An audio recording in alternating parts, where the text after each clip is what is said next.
CBI ने chargesheet में घटना का विस्तृत विवरण दिया है। सीबीआई ने अपनी जांच में यह भी पाया है कि घटना में कोई राजनीतिक षड्यंत्र नहीं था।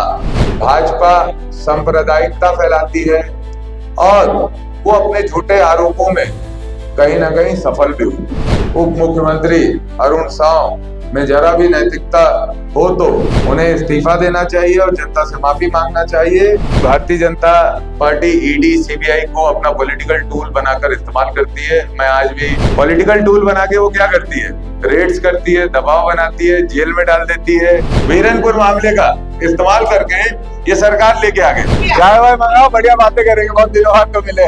पहली बार मध्य भारत का सबसे एडवांस 3 टेस्ला MRI, सारी स्कैनिंग 6 से 10 मिनट में हो जाती है, जहां आम MRI मशीन 45 से 1 घंटे लेती है। GT diagnostic, near Nehru Nagar square, Priyadarshini परिसर, भिलाई। 8 अप्रैल 2023 को छत्तीसगढ़ में कांग्रेस की सरकार थी और उस समय बेमेतरा जिला के साजा विधानसभा के बीरनपुर गांव में 2 समुदाय के बीच हिंसक झड़प हो गई, जिसमें एक समुदाय के 3 लोगों की मौत हो गई। उस घटना में जो वर्तमान विधायक है ईश्वर साहू, उसका पुत्र भुवनेश्वर साहू की मॉम ब्लीचिंग में मौत हो गई थी। ये मामला जो है काफी गरमा चुका था उस समय और इस मामले को लेकर छत्तीसगढ़ की राजनीति में भी काफी बदलाव आया। जो उस समय विपक्ष में थे भारतीय जनता पार्टी, उन्होंने इस मुद्दे को भारतीय जनता पार्टी ने काफी जोरों शोरों से उठाया और इसका परिणाम भी उसे मिला। लेकिन कुछ साल बीत चुके हैं, अब राज्य में भारतीय जनता पार्टी की सरकार है और सीबीआई ने इस मामले की जांच की है। जांच रिपोर्ट में सीबीआई ने जब जांच रिपोर्ट सरकार को सौंपा तो सीबीआई की रिपोर्ट में साफ साफ कहा गया है कि इस हिंसक झड़प में कोई भी राजनीतिक ताल्लुकात नहीं है। यानी क्लियर हो गया कि उस समय जो जिस प्रकार से आरोप कांग्रेस के ऊपर लग रहे थे वो निराधार हो गए। लेकिन अब कांग्रेस पार्टी इस मुद्दे को उठा रही है और इस विषय को लेकर हर जिलों में प्रेस कॉन्फ्रेंस कर रही है। भिलाई नगर विधायक देवेंद्र यादव ने भी इस मामले को लेकर भिलाई में प्रेस कॉन्फ्रेंस किया। आइए सुनिए कि उन्होंने क्या कुछ आरोप लगाया है। साफ ये प्रस्तुत होता है, बीरनपुर मामले में भाजपा ने सांप्रदायिक और जाति कार्ड खेला था। आप देखेंगे बीरनपुर मामले में सीबीआई ने विशेष अदालत में अपनी चार्जशीट दाखिल की। खबरों में सीबीआई की जो चार्जशीट दाखिल हुई उसके तथ्य सार्वजनिक भी हुए। सीबीआई ने चार्जशीट में घटना का विस्तृत विवरण दिया है। उनकी विवेचना से ये स्पष्ट हुआ है यह घटना क्रम 2 बच्चों के झगड़े से शुरू हुआ, फिर 2 परिवारों तक पहुंचा और बाद में 2 समुदायों का झगड़ा बन गया। सीबीआई ने अपनी जांच में यह भी पाया है कि घटना में कोई राजनीतिक षड्यंत्र नहीं था। ये सीबीआई कह रही है अपनी चार्जशीट पे कि इस घटना में कोई राजनीतिक षड्यंत्र नहीं था। यह एक मामूली झगड़ा था जिसने खूनी रूप ले लिया। सीबीआई जांच के बिंदु भाजपा सरकार ने तय किया था। यदि जांच के बिंदु में घटना के बाद राजनीतिक षड्यंत्र होता तो भाजपा आज बेनकाब हो जाती। इस पूरे मामले में क्या हुआ, भाजपा ने सरकार पे, कांग्रेस पे आरोप लगाया कि कहीं ना कहीं इसमें राजनीतिक षड्यंत्र है। षड्यंत्र के तहत एक जाति को तकलीफ पहुंचाई जा रही है, सांप्रदायिक रूप इस पूरे प्रकरण को दिया गया। लेकिन जो उनकी जांच एजेंसी है, केंद्रीय सबसे बड़ी उनकी जांच एजेंसी है सीबीआई, उसका ये साफ कहना है इसमें कोई राजनीतिक षड्यंत्र नहीं था।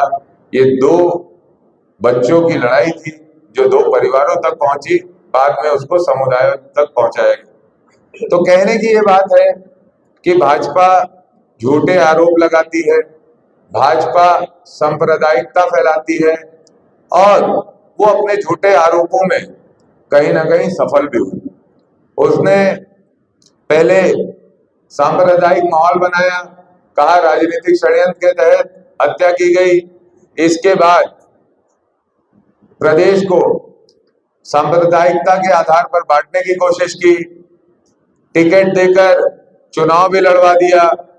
मोदी जी, अमित शाह जी उनके सम्मानित अभी उप मुख्यमंत्री तत्कालीन प्रदेश अध्यक्ष अमित शाह वहां पर घटना स्थल पर भी पहुंच गए थे जब आगजनी हो रही थी। उन्होंने भड़काऊ भाषण भी दिए और छत्तीसगढ़ की सुख शांति को उन्होंने तार तार किया और जो उनको लाभ लेना था राजनीतिक उसका पूरा लाभ लिया। अब सरकार में आके आनंद ले रहे, लेकिन उनकी ही एजेंसी ये साफ कह रही है कि कहीं पर किसी भी तरह का राजनीतिक षड्यंत्र नहीं था। मैं कांग्रेस पार्टी की तरफ से ये जिम्मेदारी से कहना चाहता हूं कि सीबीआई की जांच में यह भी साफ हुआ है कि उस समय कांग्रेस की सरकार ने जो कार्रवाई की, घटना के लिए जिम्मेदार मानकर जिन लोगों को गिरफ्तारियां की वह सही थी। भाजपा ने कांग्रेस पर तुष्टीकरण का झूठा मनगढ़ंत आरोप लगाया था और भाजपा नेताओं ने उस समय राजनीतिक लाभ लेने के ध्रुवीकरण के लिए गलत बयानी किया था। वर्तमान के जो वहां के विधायक है उन्होंने अपने बयानों में जिस अंजोर यदू पर आरोप लगाते हुए कहा था उसे भी सीबीआई ने दोषी नहीं माना है। सीबीआई की चार्जशीट में इसका कोई उल्लेख नहीं है। इससे साफ है कि बीरनपुर मामला भाजपा की सोची समझी साजिश थी। भाजपा के इस षड्यंत्र का कांग्रेस को राजनीतिक रूप से नुकसान हुआ। सीबीआई की चार्जशीट के बाद तत्कालीन भाजपा अध्यक्ष वर्तमान उप मुख्यमंत्री अरुण साव में जरा भी नैतिकता हो तो वो पद से त्याग पत्र देकर छत्तीसगढ़ की जनता से माफी मांगे, क्योंकि उन्होंने बड़े चीख चीख के सांप्रदायिकता के माहौल बनाए थे और आरोप लगाए थे राजनीतिक षड्यंत्र के।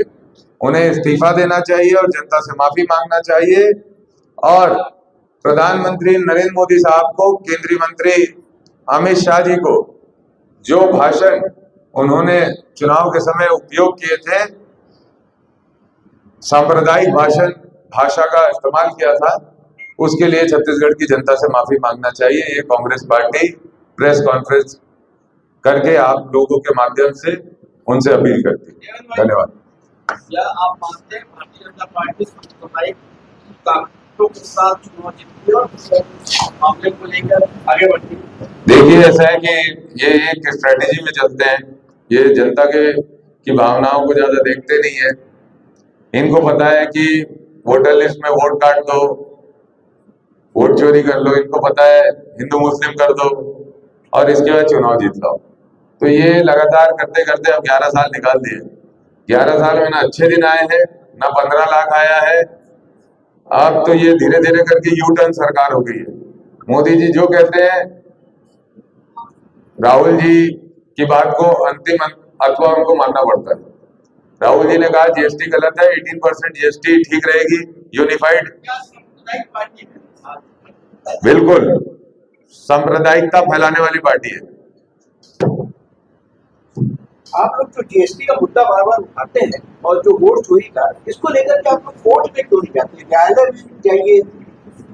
आप इस मामले को हम लोग न्यायालय में तो लेके गए, एसआईआर के मामले को न्यायालय में लेके गए और इससे रिलेटेड जो कंप्लेंट्स है वो हम लोगों ने की है।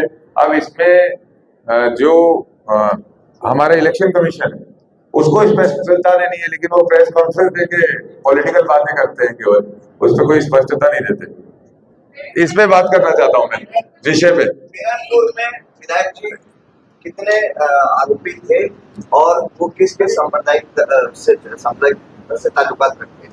देखिए, ऐसा है कि उसमें जो भी आरोपी थे, सीबीआई की चार्जशीट से ये साफ हो गया है कि तत्कालीन सरकार ने जो कार्रवाई की थी वो सही कार्रवाई की थी और जो भी जिम्मेदार लोग थे उनको गिरफ्तार किया गया था और वहां पर राजनीतिक षड्यंत्र किसी प्रकार का नहीं था। ये सीबीआई खुद स्पष्ट करती है। तो भाजपा के आरोप पूरे गलत है। सीबीआई को लगातार कांग्रेस पार्टी भारतीय जनता पार्टी का एजेंट मानते हैं, लेकिन आज सीबीआई की रिपोर्ट जो आई है आपको मानते को निष्पक्ष और सही चीज। हाँ, हम यही तो कह रहे हैं कि उनका एजेंट, मैं यही कहना चाहता हूँ, उनके एजेंट भी उनके पक्ष की रिपोर्ट नहीं दे पा रहे हैं। मतलब देश में चोरी को लेकर आप वोट डालने की बात कर रहे हैं। मैम, भैया ये बहन को बोल देने दीजिए जी। प्रेस कॉन्फ्रेंस और सीबीआई केंद्र सरकार की शाख में तो सीबीआई की रिपोर्ट जांच कराई। आज आप कैसे मानते देखिए ऐसा है, अब पुलिस, सीबीआई, ईडी, राजनीतिक पार्टी उसका कैसे दुरुपयोग करती है कि चलो इसके यहाँ रेड मार दो, इसके ऊपर एफआईआर कर दो। लेकिन आरोप लगाती है। मैं पूरी बात मुझे कहने दीजिए, मैं आपकी सवाल को स्वीकार करता हूं। और मेरा ये कहना है,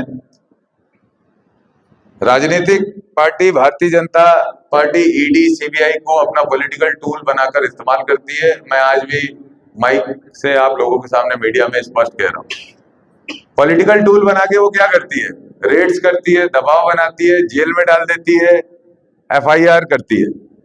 लेकिन एफआईआर करना मतलब सजा नहीं होगी।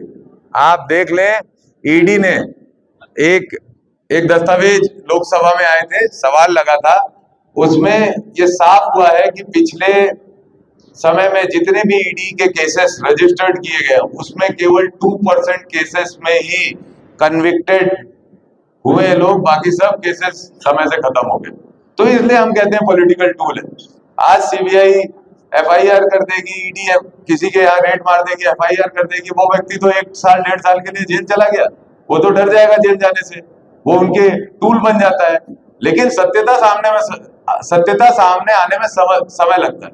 आज बीरनपुर मामले का इस्तेमाल करके ये सरकार लेके आ गए, आज सत्यता आने में कितने साल लग गए बताइए ना। 2 साल बाद सरकार इनकी हो गई। उसके बाद मैं आपके सामने ये कह रहा हूं कि सीबीआई को भी ये स्पष्ट करना पड़ा कि इसमें कोई राजनीतिक द्वेष कांग्रेस की तरफ से नहीं किया गया था, जैसा आरोप लगा। मेरा रिक्वेस्ट है, एक मिनट भैया मेरा एक रिक्वेस्ट है, एक सेकंड मैं बोल रहा हूँ, एक मिनट भैया रुको, मैं ये बोल रहा हूँ, बहुत सालों बाद बात कर रहे हैं, सबको बोलने का मौका। आप तो 3 पूछ लिए, अब इनको पूछने दो, सब एक दो पूछो। मैं तो बैठा हूँ बढ़िया शांति से, चाय वाय मंगाओ सबके लिए, चाय वाय मंगाओ, बढ़िया बातें करेंगे, बहुत दिनों बाद तो मिले। हाँ, वोट चोरी की बात को लेकर कांग्रेस जो है जांच की बात कर रही है, लेकिन केंद्र सरकार ने एक कानून ला करके पास करके ये निश्चित कर दिया है कि मुख्य चुनाव आयुक्त है, उस पर किसी भी प्रकार की कार्रवाई नहीं होगी। मैं आपका बहुत धन्यवाद करना चाहता हूं कि आपने ये विषय यहाँ पर प्रेस कॉन्फ्रेंस में ये चर्चा में लाया। ये बेहद दुर्भाग्यपूर्ण है। जो इलेक्शन कमीशन है, इलेक्शन कमीशन के हेड का, चेयरमैन का नियुक्ति का पहला जो प्रोसेस था, उसमें सुप्रीम कोर्ट के जो जज हैं वो थे, ठीक है, इसके अलावा प्रधानमंत्री जी थे और नेता प्रतिपक्ष थे, और बहुमत के आधार पर निर्णय हो जाता था। सबसे पहले उसको चेंज किया, उस पे प्रधानमंत्री, गृह मंत्री और नेता प्रतिपक्ष कर दिए, तो मतलब बहुमत सीधा सरकार के पास आ गया। सुप्रीम कोर्ट के चीफ जस्टिस को हटाकर उन्होंने बहुमत अपने पास ले लिया।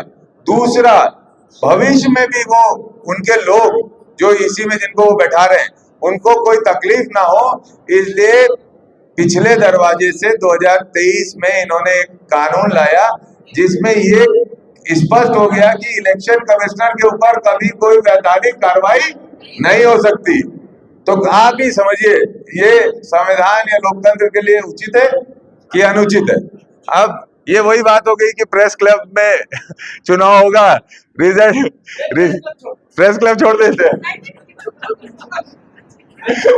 नहीं, प्रेस क्लब नहीं, समझ लो ये वही बात हो गई कि यहाँ पर गिनती होगी, कहीं चुनाव की, समझ लो नगर निगम का ही चुनाव हो रहा है, गिनती होगी बैलेट से, लेकिन उस पे आप कुछ अपील नहीं कर सकते, जो दे दिए नियम हो गया। ऐसा तो है खेल। नारायणपुर में विधायक ईश्वर साहू की सदस्यता शुद्ध करने के लिए मांग कांग्रेस करेगी। हम ये चाहते हैं कि वो जनता के बीच में आए और माफी मांगे। जो गलत आरोप बीजेपी ने, अरुण साहू जी ने लगाए थे, माफी पूरी सरकार मांगेगी, खाली अरुण साहू मांगे? पूरी नरेंद्र मोदी जी, अमित शाह जी, अरुण साहू जी और पूरी सरकार, और अरुण साहू जी को तो इस्तीफा भी देना चाहिए। जी भैया, अरविंद भैया। सीबीआई के चार्जशीट पर पार्टी ने कमान कर प्रेस कॉन्फ्रेंस, अधिकृत प्रेस कॉन्फ्रेंस किंतु आपके जिला अध्यक्ष महापौर आपके दोनों उपस्थित थे। इसमें मैं आपको बताना चाहता हूँ, हमारे आज जिला कांग्रेस अध्यक्ष की नई नियुक्ति के प्रोसेस चालू हुआ है। तो हमारे कांग्रेस के जिला अध्यक्ष जी आदरणीय अजय कुमार लल्लू जी के साथ उस मीटिंग में है। मैं वहीं से अभी थोड़ी देर पहले मैं वहां से आया हूँ। नहीं, अभी चल रही है सर, चल रही है सर। वो रात के 10-11 बजे तक चलेगी। मेयर साहब हमारे कुछ व्यक्तिगत कारणों से जम्मू गए हुए हैं, तो वो कल पहुंचेंगे सुबह छत्तीसगढ़ वापस, इसलिए वो नहीं है, नहीं तो रहते। तभी आदरणीय हमारे सभापति जी, हमारे MIC सदस्य, हमारे वरिष्ठ मनोज भैया और हमारे बहुत ही ऊर्जावान शक्तिशाली नेता लालचंद भैया, सब लोग यहाँ, सौरभ दत्ता जी, सब लोग यहाँ उपस्थित हैं। जी बोलिए ना, बोलिए बोलिए ना। आपके बारे में कांग्रेस हाईकमान के दो दबंग कार्यकर्ता बैठे हैं। 2 नहीं 4 बैठे हैं, 5 बैठे हैं। सुमित को भी आप क्यों कमजोर मान रहे हो? हाँ, सुमित को कमजोर 6 मान लेते हैं ना। सुमित को बहुत आप कमजोर आंक रहे हो अभी ऐसे। हाँ, अच्छा अच्छा, को तय करना है, मुझसे पूछेंगे तो मैं अपनी तरफ से सुझाव दूंगा। ठीक है, अभी पूछे नहीं है, जब पूछेंगे तो देंगे सुझाव दूंगा। जिला अध्यक्ष भिलाई का आपकी पसंद का होगा? नहीं, पार्टी की पसंद का होगा, राहुल जी की पसंद का होगा। और जो राहुल जी की पसंद है वो हमारी पसंद है, और मुकेश चंद्राकर भी हमारी पसंद है। स्पर्श मल्टी स्पेशलिटी हॉस्पिटल अब गैस्ट्रोएंटेरोलॉजी की सुविधा के साथ आपकी सेवा में, साथ ही दे रहा है एम्बुलेंस के लिए टोल फ्री नंबर की सुविधा 180030091616। स्पर्श मल्टी स्पेशलिटी हॉस्पिटल, एक एहसास अपनेपन का।